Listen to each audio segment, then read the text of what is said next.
Mesdames, Messieurs, bonsoir. Merci de suivre cette édition du journal télévisé sur 2FTV. Voici les titres de l'actualité de ce vendredi 10 mai 2019. Regain de vitalité pour l'économie centrafricaine. Selon un dernier rapport du FMI, Bangui a réussi à maintenir un niveau de croissance accéléré avec une inflation maîtrisée. Les détails dans notre rubrique économie. Les kiosques à spaghetti, comment prospèrent-ils? Quels sont les facteurs qui permettent au secteur de garder le cap en dépit de mutations socio-économiques? Ce sera le dossier entrepreneuriat de cette édition. Et puis, comme il en est de coutume dans ce journal, nos partenaires entreprises seront avec nous avant de jouer à la tombola Self-Made Money. On ouvre ce journal avec l'actualité académique pour dire que la ministre ivoirienne de l'Éducation nationale, Kandia Camara, participait ce samedi 4 mai à la clôture d'un séminaire organisé par l'Association des chefs d'établissement et adjoints du secondaire de Côte d'Ivoire, l'ASUACI. La ministre a saisi l'occasion de cette activité pour saluer l'initiative des séminaires annuels de l'ASUACI qui servent de cadre au partage d'expériences et d'échange d'informations visant à contribuer à l'amélioration du système éducatif en Côte d'Ivoire.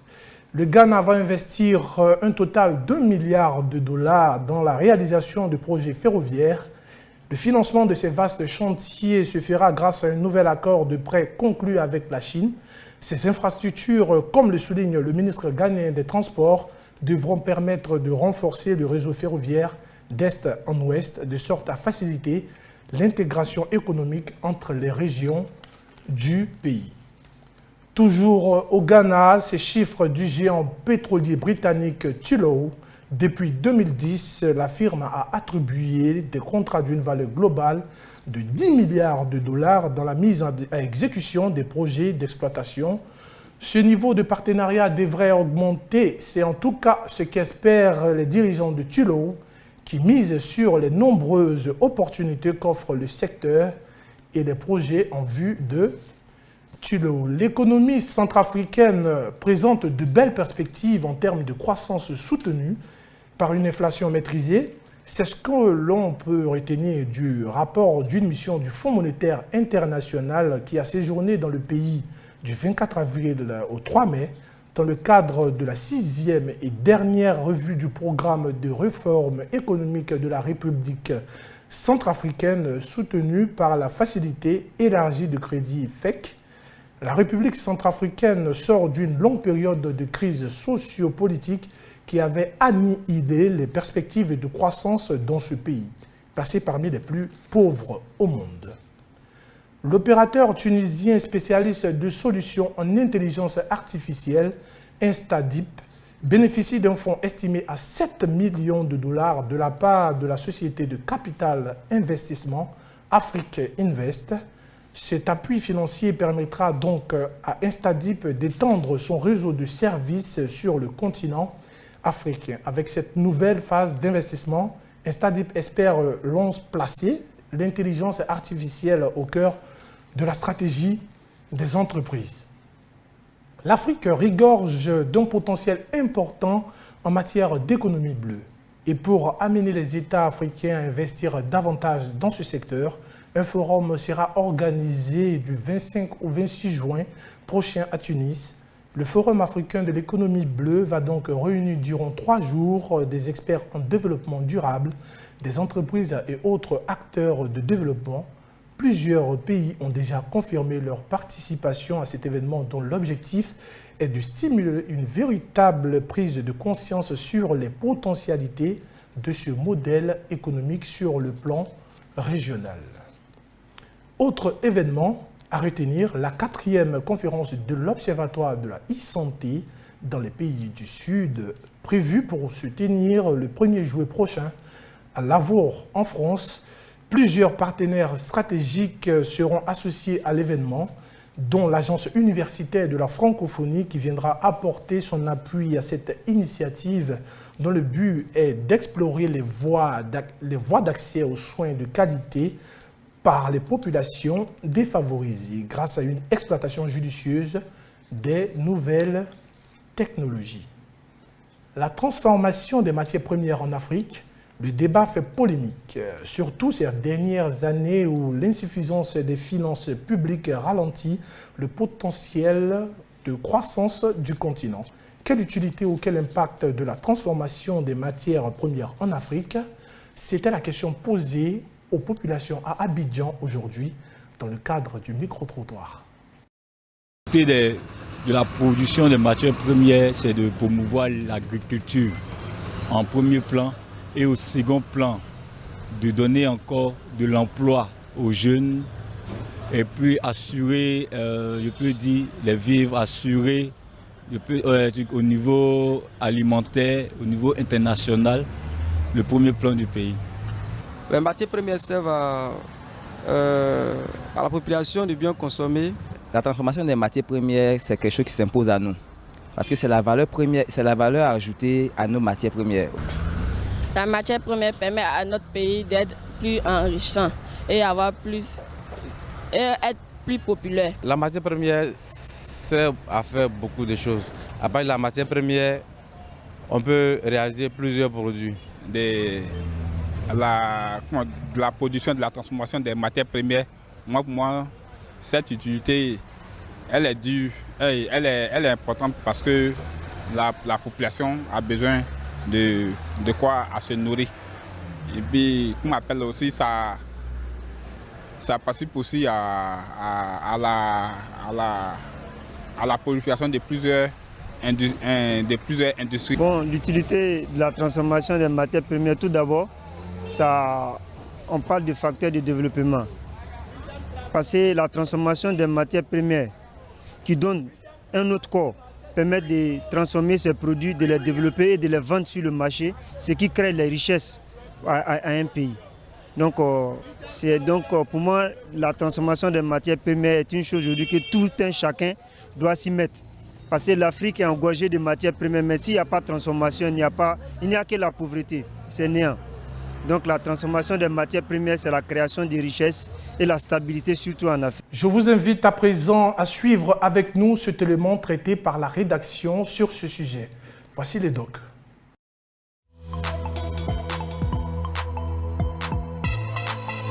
Les experts en développement sont unanimes. L'un des maillons faibles des économies africaines reste indubitablement le manque de transformation des matières premières. Comment expliquer que depuis le début des années fastes des indépendances, les États africains soient toujours dans une situation d'assistanat permanente par manque de ressources financières pour accélérer la mise en œuvre de projets structurants capables de propulser les pays du continent dans la compétition économique mondiale. En accédant à l'indépendance, les perspectives de développement des États africains étaient fondamentalement axées sur l'exploitation des matières premières dans divers secteurs. En Côte d'Ivoire, par exemple, l'agriculture a très vite servi de levier au processus de développement du pays de 1960 à 1980 grâce à une politique de développement massif des cultures d'exportation. Outre cela, d'autres secteurs tels que les secteurs miniers ou énergétiques ont pu contribuer à forger l'économie ivoirienne.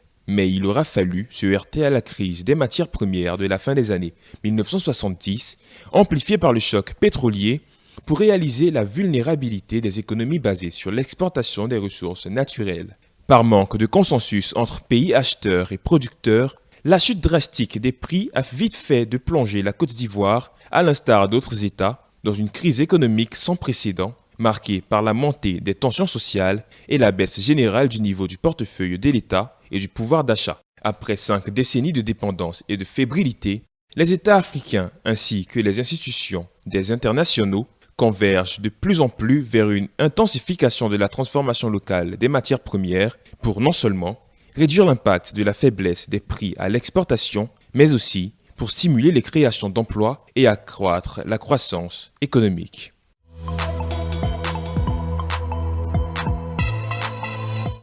On ouvre maintenant notre plateau annonceur et c'est toujours en compagnie de M. Vassoatier Diabaté, responsable commercial de la SPIAC. Bonsoir M. Diabaté. Bonsoir M. Khalif. Bienvenue à vous sur le plateau de Merci Lumière bien. TV. Et comme d'habitude, nous nous entretiendrons sur les questions de logement. Alors, Monsieur Diabaté Vassoatier, la conclusion de nos recherches démontre que vous êtes l'un des promoteurs à avoir le plus grand nombre de souscripteurs. C'est ce qui confère la déclaration faite par le Centre de promotion pour le logement social. Pouvez-vous nous expliquer pourquoi Est-ce à cause des prix, est-ce à cause du matériel de construction utilisé? Monsieur Diabaté. Merci bien, Monsieur Khalif. Bonsoir. Bonsoir, monsieur. Okay. J'allais dire d'abord, on se réjouit déjà de ce résultat. Et je veux dire déjà que ça ne nous étonne pas. C'est le fruit de nos recherches. Et déjà, il faut dire que avant d'abord de faire la recherche de nos sites, d'abord nous avons déjà appris, d'abord on a fait des recherches d'abord sur le besoin déjà des potentiels clients à la recherche de logement. Et comme ça, on a conclu en 5 grands points. On a compris qu'aujourd'hui, l'acquéreur, le client qui cherche à se loger déjà, il se base sur 5 grands points. C'est-à-dire non seulement le prix du logement, et la superficie, s'intéresse aussi à la superficie, s'intéresse au choix du site, l'emplacement, et le matériel de construction utilisé, et regarde aussi la facilitation d'accès à son logement, c'est-à-dire les préfinancements et les partenariats déjà avec ses partenaires bancaires. Et d'accord. Nous allons prendre d'abord le point concernant le prix des logements. Comme je vous ai dit tantôt, et concernant le prix des logements, déjà, SPIAC a fait déjà un grand pas. D'abord, j'allais dire, bon, comme on dit, je fais partie des premières personnes, sinon j'allais dire déjà, mon résultat propre me dit déjà que je suis premier, parce qu'en matière de coût, je n'ai pas encore vu un voisin promoteur qui a pu livrer un logement à 7 millions. Et j'allais vous dire qu'aujourd'hui, c'est chose faite, SPIAC a livré des logements à 7 millions sur aujourd'hui notre site déjà habité à Bingerville, au Jardin Botanique. Et en ce qui concerne aussi la superficie, pour un logement de 7 millions, nous l'avons livré déjà sur une superficie de 152 mètres carrés et viabilisé. Ça, c'est le logement social. Et quand je prends le logement économique, sur une superficie de 172 mètres carrés également, nous avons livré un logement, des logements, disons, à ce prix de 16 millions. Une maison économique, 4 pièces. De surcroît jumelée. Pas en bande, mais jumelée, je précise pour dire jumelée.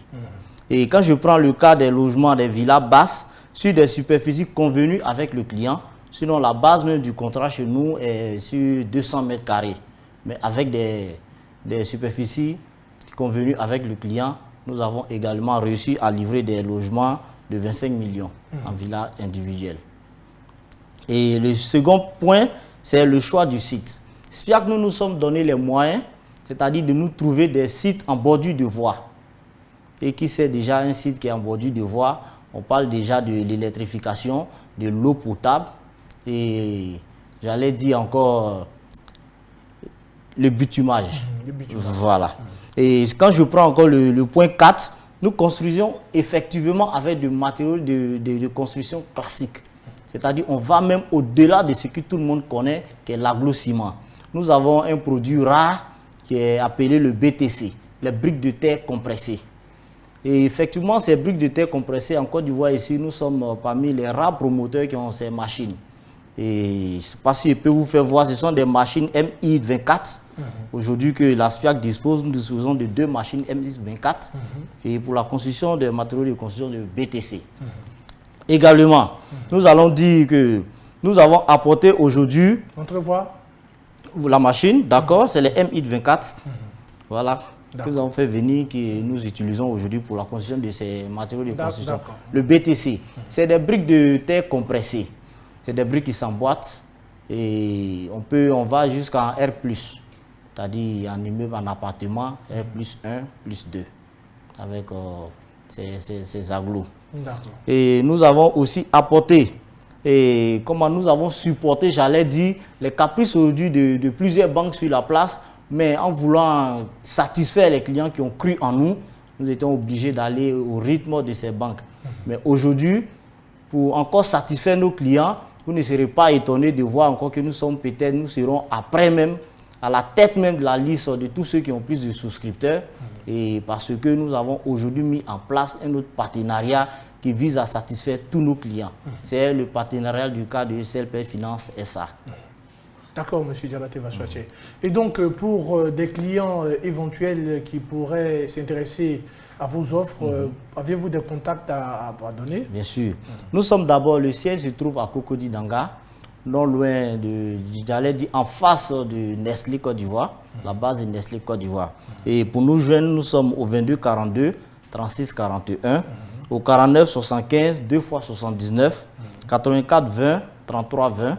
Également au 52 78 2 fois 06. Répétez une dernière fois pour ceux qui... Nous sommes au 22 42 36 41.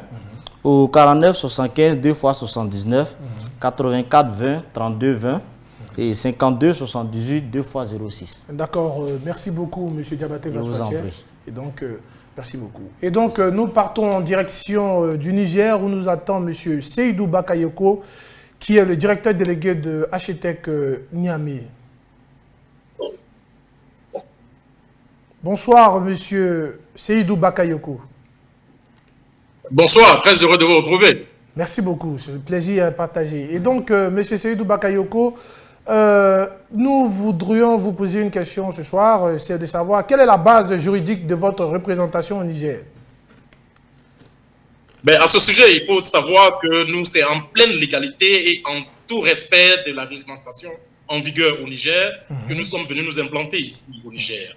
Et donc, dès lors, nous avons été autorisés à exercer sous l'arrêté numéro 00058 du 19 mai 2014 portant création d'un établissement privé d'enseignement supérieur, et un deuxième arrêté, l'arrêté numéro 00105 du 4 septembre 2014 portant autorisation d'ouverture d'un établissement privé d'enseignement supérieur.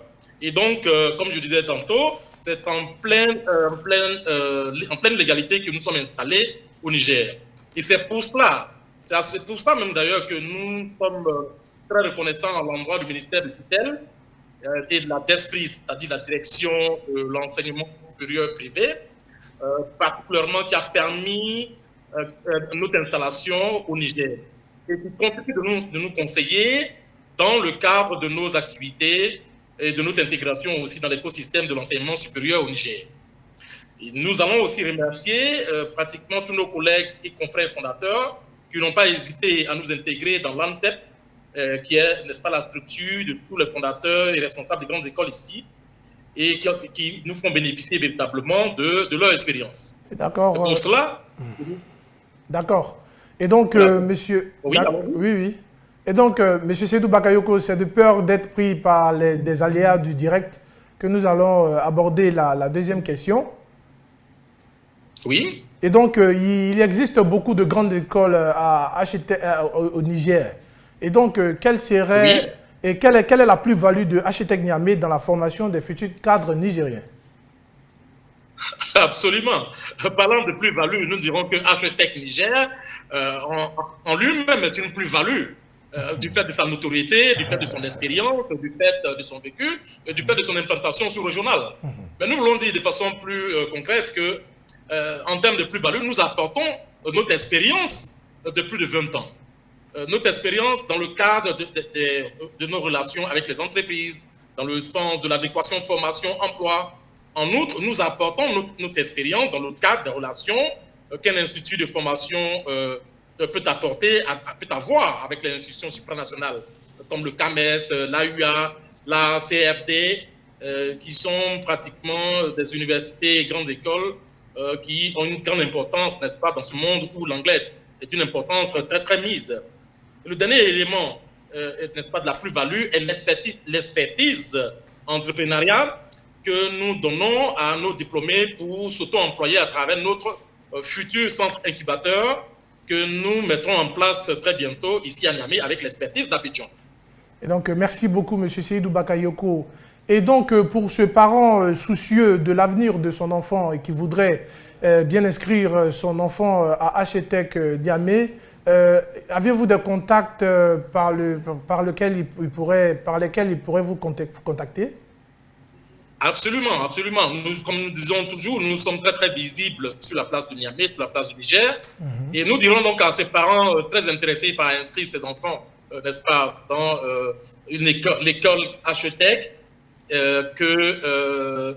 ils peuvent nous trouver au quartier terminus NB46 à 200 mètres du rond-point Grand Hôtel, dans la direction du nouvel échangeur, ou nous contacter pratiquement au 20 73 80 00 ou bien au 90 49 79 65 ou au 89 96 71 16. Nous avons aussi un site web qui est le www.htech.net et notre mail est le htech.niamey@gmail.com. Nous avons aussi une page Facebook qui est très visitée, qui est Htech Niamey, que nous conseillons, à la limite que nous recommandons à tous ces parents soucieux d'inscrire leurs enfants pour un meilleur avenir. D'accord, merci beaucoup M. Seydou Bakayoko. Je rappelle que vous êtes le directeur délégué d'Htech Niamey. Absolument. Et donc, nous avons été ravis d'avoir échangé avec vous. Ce fut un plaisir. D'accord. Là, on plonge complètement dans les habitudes gastronomiques des Ivoiriens. À Abidjan, comme ailleurs dans le pays, les populations sont très friandes des kiosques à spaghettis. Ces fast-food à l'africaine qui attirent vraiment beaucoup de monde. Comment expliquer la résilience de ce secteur d'activité en perpétuelle croissance? On suit le dossier entrepreneuriat. C'est presque une recette culte ici en Côte d'Ivoire. On pourrait s'amuser à les dénombrer, ces Abidjanais, et même ces Ivoiriens qui ne sont jamais passés par ces espaces de restauration, véritables modèles de fast-food à l'africaine. Filière à succès depuis des décennies, le business des kiosques à spaghettis reste l'une des débouchés les plus certaines en matière d'entrepreneuriat en Côte d'Ivoire. Pendant longtemps, cette activité qui exige rapidité et talent culinaire était un peu considérée comme la chasse gardée des ressortissants guinéens, à tel point qu'en se rendant dans un kiosque, les clients continuent malgré les mutations à baptiser, à tort ou à raison, les gérants Diallo. On nous appelle Diallo, c'est par rapport à notre travail.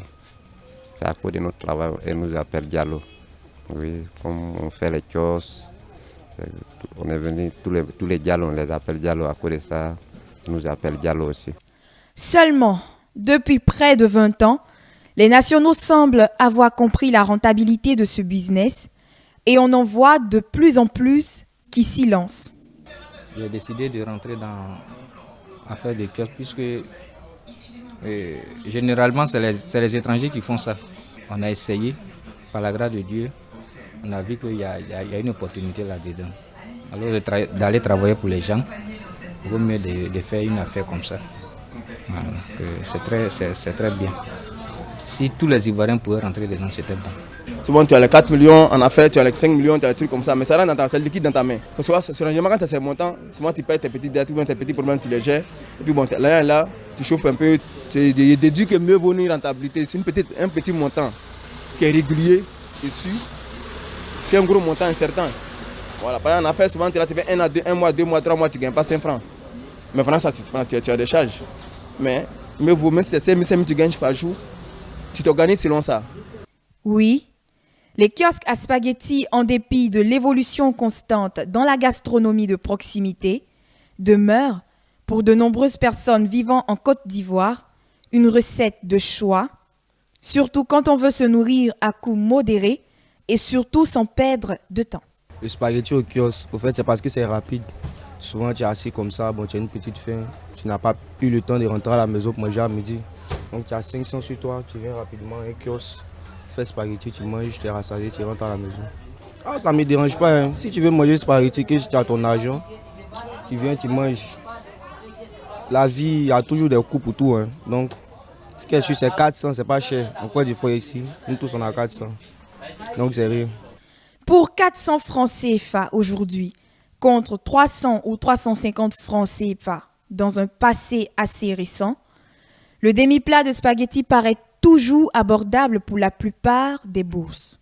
Les coûts augmentent, le volume du plat reste inchangé, mais l'activité tient parfaitement la route malgré la forte concurrence qui s'y est installée. En voilà certainement l'un des secteurs les plus prometteurs en termes d'investissement et qui devrait attirer l'attention des structures en charge des questions de développement. Alors maintenant, pour l'instant, Selpet Tombola Monnaie.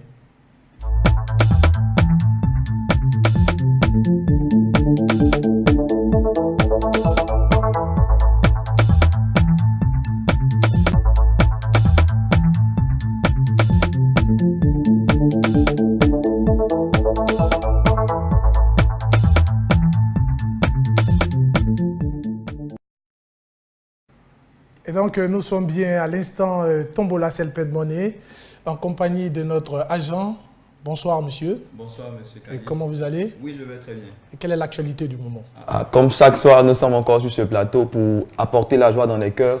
Mais il est bon de retenir que désormais, pour tous vos transferts d'argent, vous devez choisir Selped Money parce que c'est la solution la plus simple et la plus avantageuse. Vous savez pourquoi? Parce qu'avec Selped Money, c'est moins cher et ça marche avec tous les réseaux.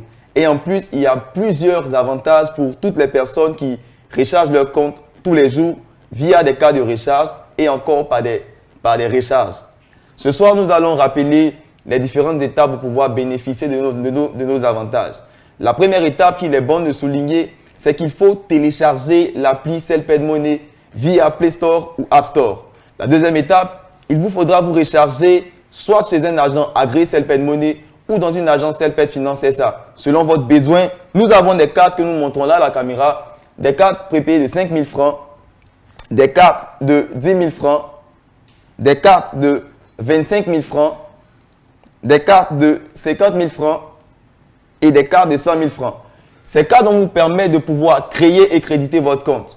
Une fois que cela est fait, vous devez garder précieusement ces cartes car au verso de ces cartes, nous avons un code barre qui contient derrière ce code-là, il y a un code qu'il est très bon de garder car ça peut faire de vous un gagnant. Une fois que nous arrivons dans des agences ou chez un agent agréé, qu'il n'y a pas de carte que faire, nous pouvons toutefois faire nos rechargements car à la suite de cela, nous aurons un code qui nous sera généré par message qu'il est bon de pouvoir garder. La dernière étape qu'il est bon à ne jamais oublier, c'est de suivre en direct le journal de 2FTV tous les soirs à 19 h. Comment suivre 2FTV? Vous pouvez suivre 2FTV via l'application que vous pouvez télécharger sur Play Store ou App Store ou sur www.2ftv.com. Et encore ce soir, nous allons apporter la joie dans les cœurs, mais il est très important pour nous d'effectuer le tirage. D'accord, allons-y pour le tirage donc, monsieur Cédric. On va aller en même temps.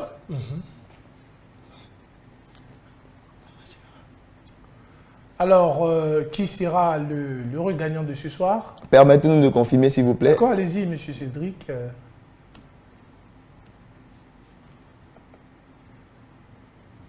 Il y a un petit souci avec le clavier, certainement. Donc, pour ce soir, nous avons notre vainqueur qui nous vient de la localité de Boaké, qui a le code Tombola D003243. Vainqueur de ce soir qui nous vient de Boaké, qui a le code Tombola D003243. Vous pouvez répéter encore pour une dernière fois. Je répète pour la dernière fois. Le vainqueur de ce soir nous vient de Boaké et il a le code Tombola D003243. Et donc, la localité du vainqueur, elle est de Boaké. Le code Tombola est D2x03243. Le code Tombola du vainqueur est D003243. Et donc, merci beaucoup. Il est bon, avant de terminer, de rappeler pour toutes les personnes qui voudront poser des questions, qui voudront encore avoir plus d'informations, nous avons un numéro qui est ouvert 7 jours sur 7, 24 heures sur 24, qui est le 22 41 55 85, 22 41 55 85. Et donc, vraiment, merci beaucoup, monsieur merci à vous d'avoir fait l'heureux gagnant aujourd'hui. Merci beaucoup. Et donc, c'était tout pour la Tombola Selped Money.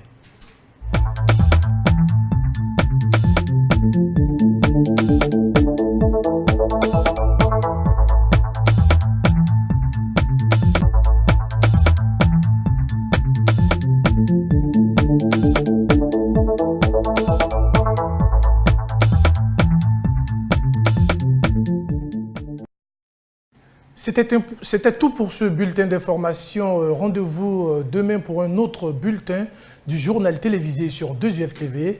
En attendant, portez-vous bien. Au revoir.